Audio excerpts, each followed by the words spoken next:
Welcome to Toffee TV. It is the player ratings. Everton 0, Norwich City 2. This gives me a chance not only to do the player ratings, but just get into the game a little bit more. It's always difficult to say or try and process what you're trying to say when the game's just finished and you're in the Garda Street and stewards are trying to kick you out and all those kind of things. So take a little bit more time with this, obviously. Now, again, let me just say before I start, I thought Norwich City were excellent today. I thought they came with a plan, and I thought they played really, really well. And credit to the manager who, plays a particular style, doesn't back away from it. And I think with better players would do really, really well. Or do a lot better, certainly, with better players. So fair play to them. They deserve to win. They had a system and it worked for them. We, on the other hand, were horrendous, absolutely horrendous. And I spent a lot of last week or the last 2 weeks sort of, not trying to criticise the manager, almost thinking, well, you know what, we'll kick on now. It's a tough month coming up, but if we can get 3 points against Norwich after beating Southampton and after not a bad month, then we'll see what happens. And, he probably wasn't going to get sacked, so what was the point? The simple truth is, I've come out that game today and I think completely different. For me, I just think the manager is just all the bad things that I've thought about the manager in the past year and a half all come together today in this game. All of them, every little thing come together. We were horrendous. The football was horrendous. The subs were horrendous. The in-game management was just abysmal, absolutely abysmal. Oh my God! And this to me is the manager's biggest problem. His in-game management is horrendous, like literally the worst of a manager I think I've ever seen recently. Oh, he's terrible. Oh, he's really, really bad. So obviously we started with the same team that started against Southampton. Okay. Never. They say don't change your winning side. But for me, Iwobi was a big difference in that game. Now, whether you like Iwobi or whether you don't like Iwobi or you don't think he's good enough, he's better than a lot of other players we've got. And it was no coincidence that when he came on today, we got a lot better. Well, just got the ball higher up the pitch. The manager's subs were horrendous. When Sneijder got the yellow card, that should have been a massive signal to him, because when he got a yellow card against Crystal Palace, he obviously got sent off. When Seamus Coleman got a yellow card against Burnley, he got sent off. When players get booked in the first half of games, there's very little he can do, in terms of throwing challenges in. And I thought Sneijder he did actually throw in a couple of very, very close challenges that were good tackles, but if they'd gone the other way, the ref would have to have made a decision. And things like that just burn my head out. Iwobi was actually getting changed to come on when they scored. And that, to me, it's just terrible, terrible management. That could have been done at half time. What was he offering to the team? Stuff like that, I can't get. The subs in the hole, Seamus Coleman sub, Jesus Christ. That is up there with the Nias sub against West Ham when Martinez brought him on when we were 2-0 up. Just, honest to God, brain dead. Unbelievable. I just can't see how a manager can recover from that. The crowd said, at the end of the game what they thought. And once you're never going to get them back. You're never going to get those fans back on side, ever. Whoever's job it is to sack him is never going to get those fans on side. And I'm not sitting here going, well, you've got to sack him because the fans demand it. You're just never going to get them back on side. And Evertonians, we want more, we expect more, and we're not getting it. We're not getting the basic things. To be beaten at home by Norwich City, who haven't won an away game, to be beaten by Sheffield United, to be beaten by Villa, 3 promoted teams and not score. What does that say? To go behind again and not come back, what does that say? This manager is not good enough. He is not good enough. It's as simple as that. He is not good enough for a club the size of Everton Football Club. And once again, he's another club another manager's dragging the club down. So our expectations are now even lower, to the point where people are like, well, we'll stay up. So we'll stay up. Fucking hell, do me a favour. We spent all that money, and I'm not putting all that down to the manager. Marcel Brands is involved in that. And we are no better than we've been, any time since Martinez's first season. It's just horrendous. And yeah, it's just as horrendous. And you know what? And I've said this for nearly a year. I said this since around January last year when we got beat by Millwall. It's just like, he's not the man. Just admit it. He's not the man for Everton. Just because you've sacked other managers doesn't mean you don't sack this manager. He's just not the man for Everton. It's as simple as that. Everything tells you he's not the man.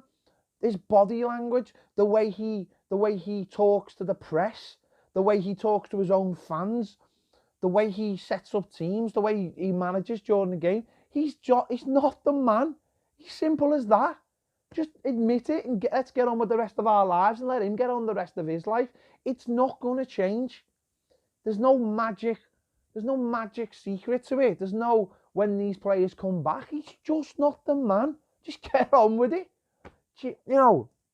We did an interview with Neville Southall a couple of weeks ago, and he said, the worst part was, I think he said, when he was leaving Everton, that they just wouldn't say, oh, you're not going to be number one, or we don't think you're good enough. They went round the houses. He went, I'm a professional footballer. Just tell me you don't think I'm good enough, and I'll go somewhere that I am good enough for them.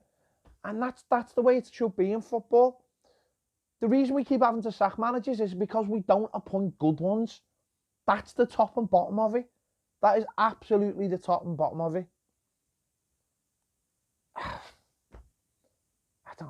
I'm looking at it now, and I just look at December, and I just think, if something doesn't change, we're going to be down the bottom all season. And I don't think this team's got the stomach for any kind of fight.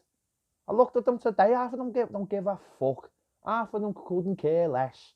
And he's starting Tosin and Sneijder and Sigurdsson added to Walcott. And you're thinking, Jesus Christ, what the hell are we doing here? Tosin is the slowest player on earth. Sigurdsson, I think, made 21 complete passes in the whole game.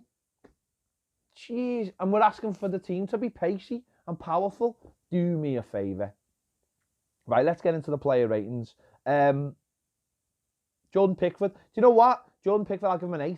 Made 2 massive saves when it was 0-0. Nothing he could do about the goals. His kicking wasn't great, but he made 2 huge saves. One in the first half especially was a huge save. So because of that, I'll give him an 8 because they were massive, massive saves. Jibril Sidibe, probably his worst game in an Everton shirt so far. Wasn't great. Got replaced. I mean, it was a common theme. They were all crap, weren't they? Let's be honest, they were all crap. But probably his worst game in an Everton shirt so far in the Premier League. So I'll give him a 5. Left back, Luca Dean, wasn't great either. Set plays were terrible. Crosses weren't very good. Again, just couldn't get into the game, couldn't get going. So I'll give him a 5 as well. It must be something to do with the international break, I think. Centre-backs, Mason Holgate. Probably, well, the first goal, he should have done better with the header, much better with the header. It was a long ball. He let the guy win it. But from there on, that's not really anything to do with him, but he should have done better.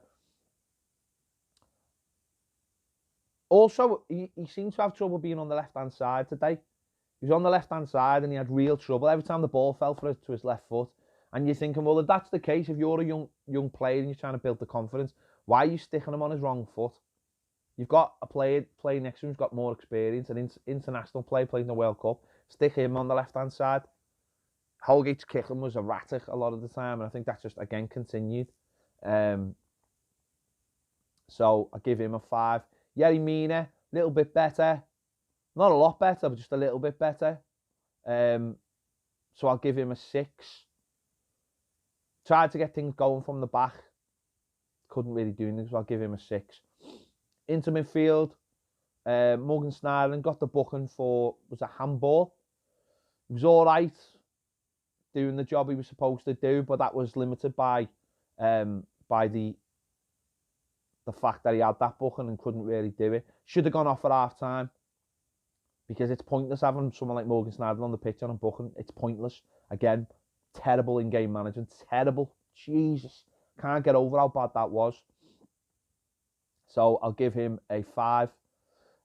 Tom Davis, again, not his best game. Probably the poorest game he's had in this run of fixtures. Got caught on the ball a few times. Tried to get stuff going, but got caught on the ball a few times. I'll give him a 6.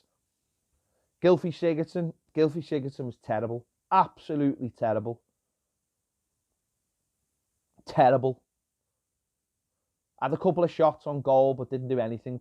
Set pieces, garbage. Didn't create anything. That's what he's in the team for, to create. Terrible. I'm giving him a 2. Not asked. Giving him a 2. He's terrible. Dale Walcott. Crap. Absolutely crap. Awful. Just awful. Awful. I'll give him a 4. Richarlison. Again, not much better. I'll give him a 4. I thought he was awful as well. Works hard, but where's the end product? Where's the end product? Nowhere. Nowhere today. Again, not playing on the back on the left. But I think he should have been playing up front, personally. I think he should have been up front. Yeah. And Shane Tosin, probably had the only shot that the keeper had to save. But in terms of like linking up the play, nowhere near it. Not a Premier League striker. Not a Premier League starting striker. Not a chance. Not a chance. Hampers the team. Him, Sigurdsson, Snyder hamper the team. No pace. No pace in any of them. You need pace and you need power in the Premier League. So I'm going to give him a 3. Thought he was rubbish. Absolutely rubbish. Subs, Coleman, did nothing. I have no idea why he was on the pitch. No idea. Just genuinely just a mad sub. Don't get it at all why he came on the pitch. I have no idea. I just offered nothing. And yeah, I had a couple of chances to really put good balls in the box. Nothing. Terrible. Give him a 4. Dominic Calvert-Lewin barely touched the ball. Don't know where he was playing. Don't think he was playing up front. Give him a 4. And Iwobi came on and he probably was I'll give Iwobi a 7 because he drove at them and it's something we needed all game. Something the man. Why isn't he starting every game? I don't give a monkeys whether people think he's good or not. He's better than what we've got. He gets the ball, he drives with it, and he goes between the lines and he makes things happen a little bit more. And the fact that he's not on the team is just absolutely baffles me. Absolutely baffles me. Came on at Southampton, got us going higher up the pitch. Shocking. Absolutely shocking. And as I said, Norwich deserved to win the game. They should have been 2-0 through Sam Bardem.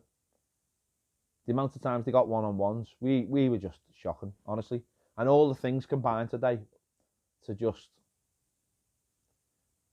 create a hellish day for Everton Football Club. And you know what?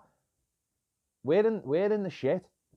Been saying it for weeks, months. We're in the shit.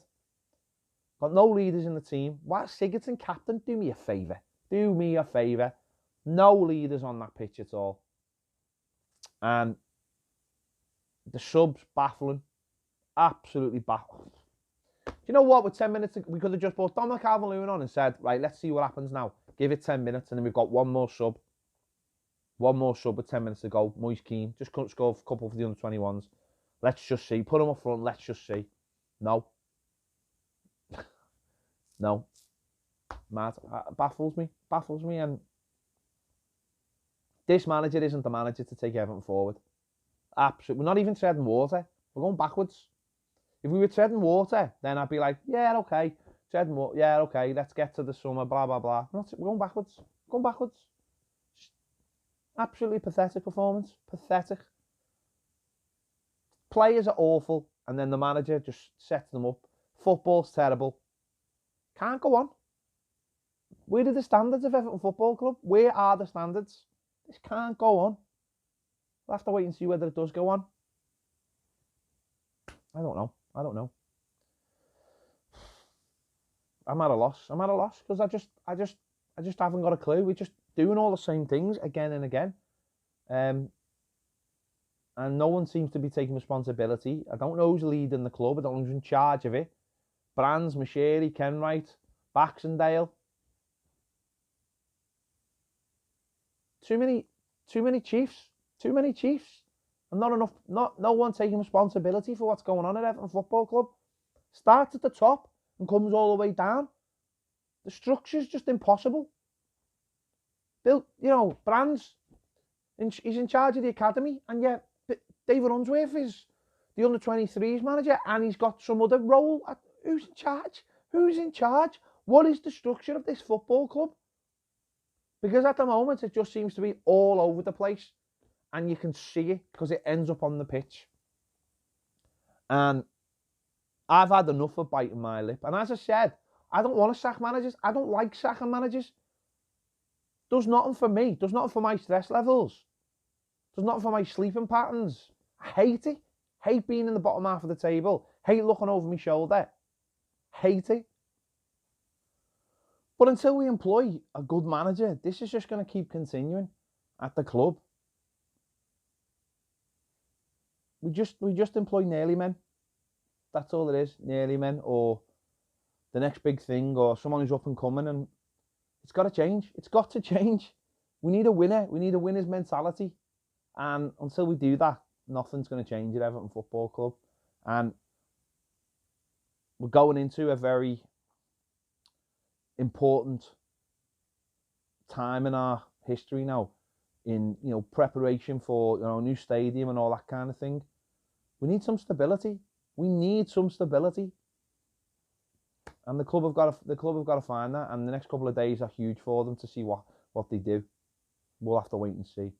Anyway, don't forget to check out my reaction from the Gareth Street, Baz's match reaction, and Baz's 3 things from today. If you haven't already subscribed, please do.